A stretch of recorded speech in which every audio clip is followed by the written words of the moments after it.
मध्यकालीन भारत में सतरदास, गुरु कबीर, नामदेव, तुकाराम, आधुनिक भारत में महामना ज्योतिराव फुले साहब, छत्रपति साहू जी महाराज, मेराडा गुरु, आज जिनकी 143वीं जयंती हम लोग मना रहे हैं।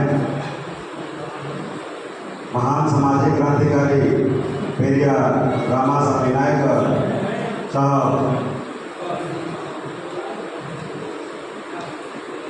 मोदी संत बाबा साहब डॉक्टर अम्बेडकर और पूर्व में तत्काल के बहुजन नायक मानव कांशीराम साहब को नमन करते हैं।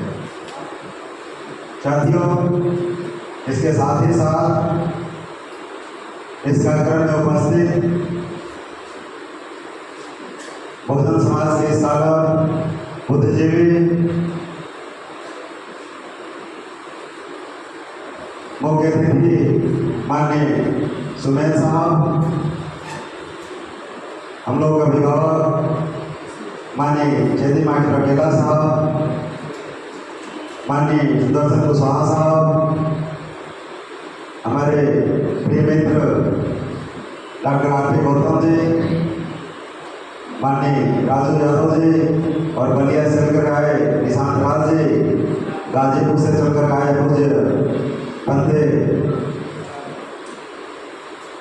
और इस कार्यक्रम में जिन लोगों ने हमारा साथ सहयोग किया, बहुजन मूवमेंट की सभी साथीगण और यहाँ पे उपस्थित सभी साथियों, क्योंकि आज का जो कार्यक्रम है ये विषय रखा गया है बात करने के लिए, लेकिन बहुजन समाज के सामने हमेशा ये लगातार, क्योंकि हम लोग इसको मान के चलते हैं कि ये कंटिन्यूअस प्रोसेस है, ये मूवमेंट चलता रहेगा लगातार। चाहे मैं एक बात बता दूं, मैं एक बात कहा करता हूँ कि आज हम लोग असफल हैं, कल सफल हो जाएंगे, परसों सफल हो जाएंगे, 5 साल में, 10 साल में सफल होंगे, हजारों साल में सफल होंगे। हमारी असफलता और सफलता के बीच मात्र समय का डिफरेंस है। शायद बहुजन समाज के लोग इस बात को नहीं जानते हैं, मगर जो हमारा विपक्षी है इस बात को बखूबी जानता है कि आज ये असफल है, कल सफल हो जाएंगे, 10 साल में सफल होंगे, 10,000 साल में सफल होंगे। इनकी असफलता और सफलता में मात्र समय का डिफरेंस है। तो दुश्मन इस बात को जानता है कि समय का डिफरेंस है, इसलिए जब तक हमारे समय को वेस्ट करता रहेगा तब तक उसकी जीत है, अन्यथा बहुजनों की जीत तय है, बहुजनों की जीत निश्चित है।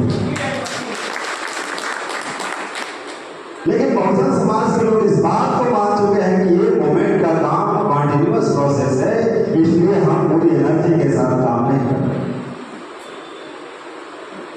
टाइम की कंसल्ट रही है सर, इस कार्यक्रम में हम लोगों ने इसीलिए लास्ट में लिखा था कि कृपया समय व अनुशासन का ध्यान रखें। बड़ी विडंबना है, सुमेर साहब ने कहा कि कौन काल चल रहा है। साथियों, जो आज का विषय है वो विषय ये है, हम लोग थोड़ा सा विषय पे भी चर्चा कर रहे हैं।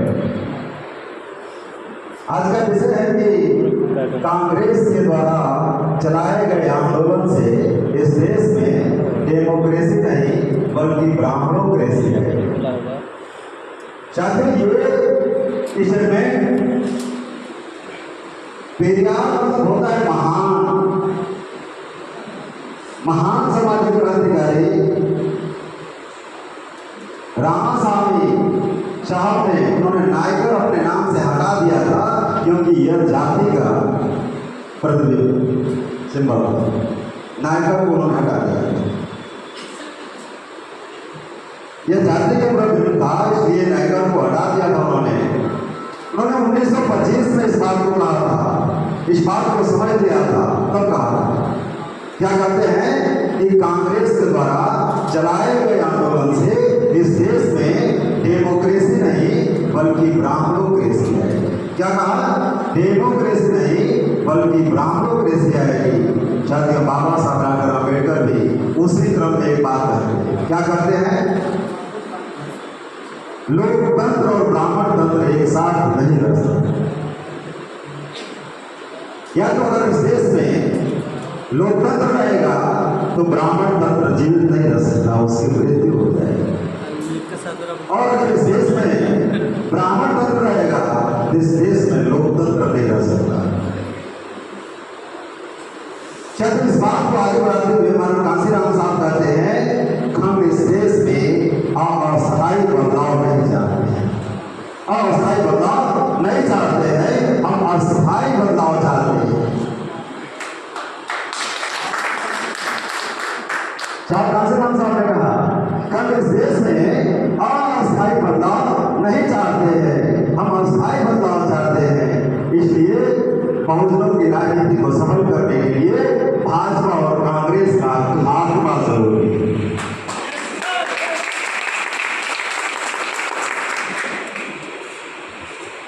इस देश में भाजपा और कांग्रेस का खात्मा जरूरी है। जब तक ये खात्मा नहीं होगा, साथियों, इस मूवमेंट माननीय चंद्रभूषण सिंह यादव साहब कहते हैं, आज सभी शायद उपस्थित नहीं चले, वो कहते हैं कि इस देश में जो मूवमेंट चल रहा है, आपने घड़ी देखी है, घड़ी में 3 सुइयां एक सेकंड की सुई होती है, दूसरे मिनट की सुई होती है और तीसरे घंटे की सुई होती है। इस प्रकार से इस मूवमेंट में ये जो बहुजन मूवमेंट है, अगर इसको एक घड़ी मान लिया जाए, इसमें सबसे तेज चलने वाली सुई शेड्यूल कास्ट है, जो सबसे तेज चल रहा है इस मूवमेंट में। शेड्यूल ट्राइब्स है, वो मिनट की सुई है, उससे थोड़ा धीरा चल रहा है। ये जो ओबीसी है, या कभी कभार एक बार हिलता है, लेकिन जब हिलता है तो घंटा बजाता है।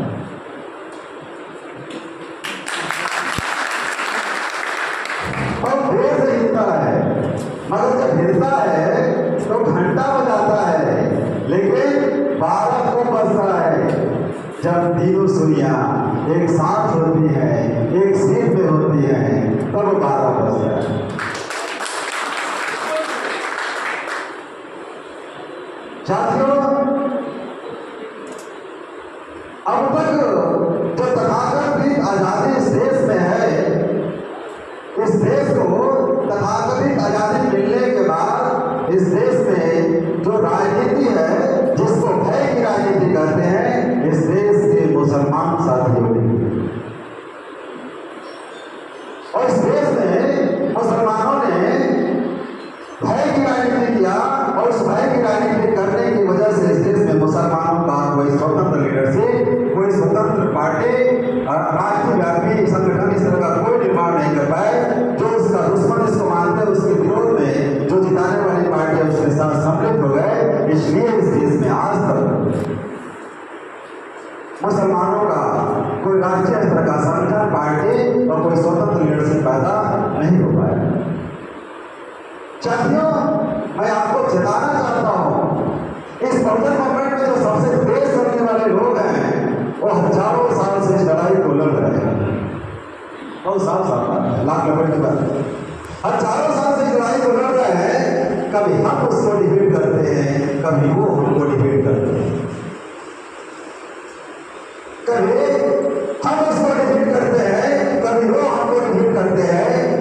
लेकिन भय की राजनीति न करने की वजह से ही माननीय कांसीराम साहब ने इस देश में आपका स्वतंत्र लीडरशिप, स्वतंत्र संगठन और स्वतंत्र पार्टी बनाई।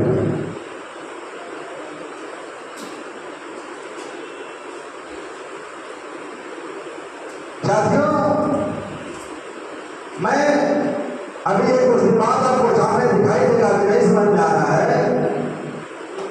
इस देश में खुद आरएसएस चाहती है, इस देश में बदलाव चाहती है और कांग्रेस को लाना चाहती है। आरएसएस इस देश में खुद ही कांग्रेस को लाना चाहती है। कुछ दिन बाद आपको दिखाई देगी।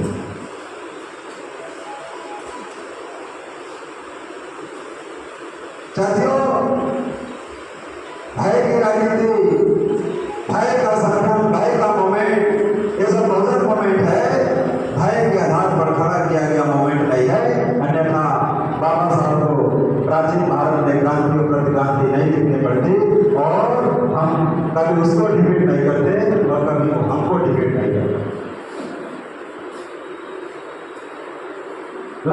संकट चल रहा है, तो डरने की जरूरत नहीं है।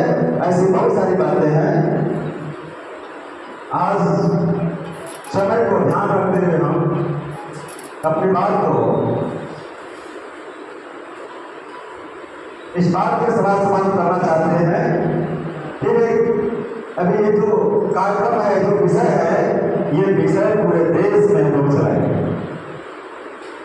हम मानने वाले नहीं, इस विषय को पूरे देश में हम लोग चलाने वाले हैं कि मामला क्या है और जो संगठित जो दुश्मनों का प्लान है, जो प्रयास है, जो षड्यंत्र है, जो साजिश है, पूरे देश में हम लोग इसको उजागर करेंगे। मामला क्या है और भय का मोमेंट इस देश में हम लोग नहीं चलने देंगे। साथियों, आप लोगों ने इस कार्यक्रम में, इस मोमेंट में, जब से मैं चला हूं तब से आज तक कोई रुकावट नहीं आई है। सबने कम ज्यादा समय, श्रम, बुद्धि, पैसा सब लोगों ने दिया है, सब लोगों ने दिया है। हम इससे संतुष्ट हैं। निश्चित रूप से मोमेंट आगे बढ़ेगा। साथियों, पेरियार साहब की एक बात,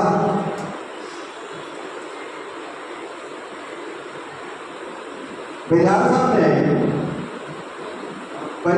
के आंदोलन की वजह से, क्योंकि कांग्रेस का नाम हमने इसलिए लिया कि कांग्रेस की स्थापना 1885 में हो गई।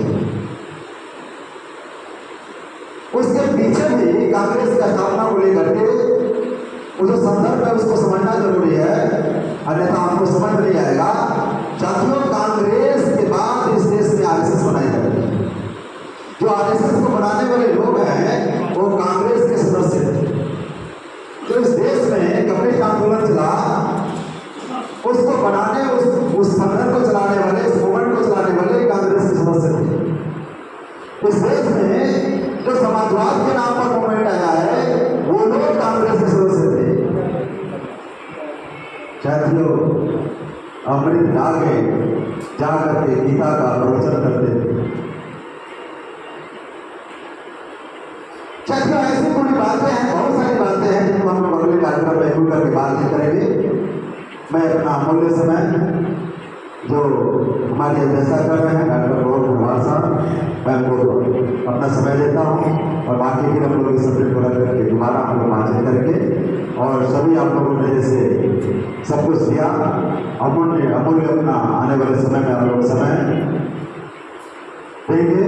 इस आशा और विश्वास के साथ मैं अपनी वाणी को विराम करता हूँ। आप लोगों ने समय को, इस समाज को, इस मोमेंट को, इस कार्यक्रम को अपना अमूल्य समय दिया। इस सबके साथ आप सभी को धन्यवाद। जय देव, जय बोले।